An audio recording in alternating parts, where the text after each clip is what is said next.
Office से 7 बजे तक घर वापस आ जाना, वरना काम करने की जरूरत नहीं। लड़कियां रात में पार्टी करने घर से निकलती हैं, इसलिए रेप होते हैं। लड़की हो, रात में अकेले कैसे बाहर जाओगी? भैया या पापा के साथ जाना।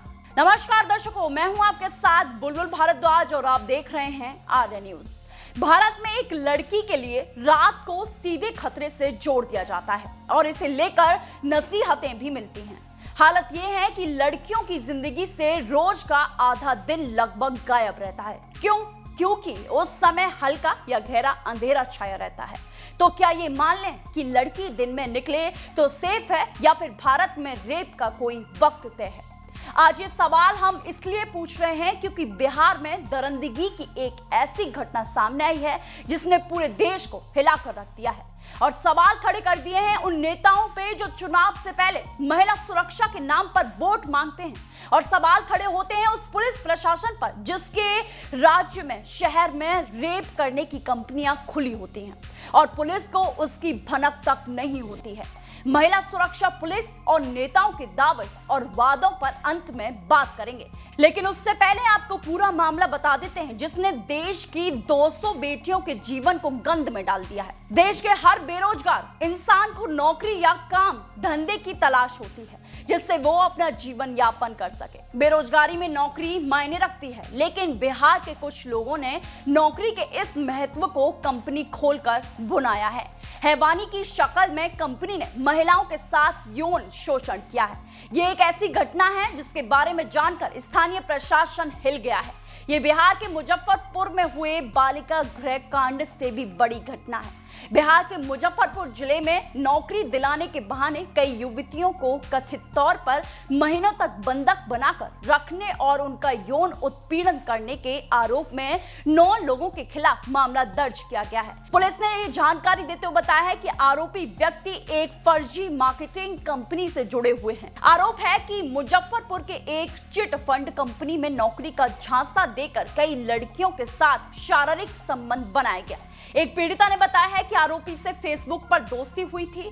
जब वो प्रेग्नेंट हुई तो दवा खिलाकर 3 बार उसका गर्भपात करा दिया गया, फिर नकली शादी कर यौन शोषण किया गया। लेकिन इसी बीच केस में एक ऐसी बात सामने आई है जिससे अहियापुर थाना सवालों के घेरे में छा गया है। बालिका गृह कांड में एक मूंछ वाले अंकल का जिक्र हुआ था।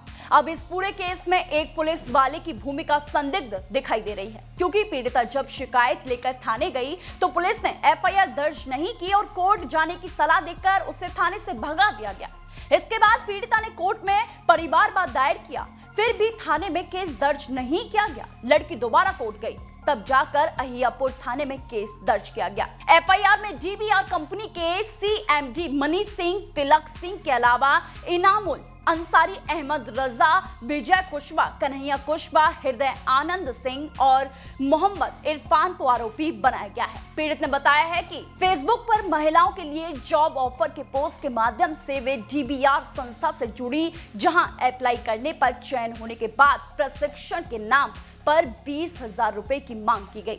उसने बताया है कि पैसा जमा करने के बाद बहुत सारी लड़कियों के साथ अहियापुर थाना क्षेत्र में ही बखरी के निकट रखा गया। लगभग 3 महीना गुजर जाने के बाद भी जब सैलरी नहीं मिली तो उसने संस्था के सीएमडी तिलक सिंह के समक्ष अपनी बात रखी। तब उसे ये बताया गया कि 50 और लड़कियों को संस्था से जोड़ने पर उसकी सैलरी 50,000 कर दी जाएगी। पीड़िता ने कंपनी के फर्जीवाड़े को समझते ही प्राथमिकी दर्ज कराने की सोची। उसका कहना है कि यहाँ लड़कियों को बंधक बना लिया जाता है, चारों तरफ मुस्टंडों को तैनात रखा जाता है, कोई भी लड़की भाग नहीं पाती है। उसने फोन करवाकर लड़कियों के रिश्तेदारों में मौजूद युवतियों को बुलाया जाता है, उन्हें भी जॉब का लालच देकर उनका यौन शोषण किया जाता है। पीड़िता का यह भी कहना है कि वो नहीं चाहती थी कि जैसे उसकी जिंदगी के साथ खिलवाड़ किया गया उसी तरह की घटना किसी अन्य लड़की के साथ हो।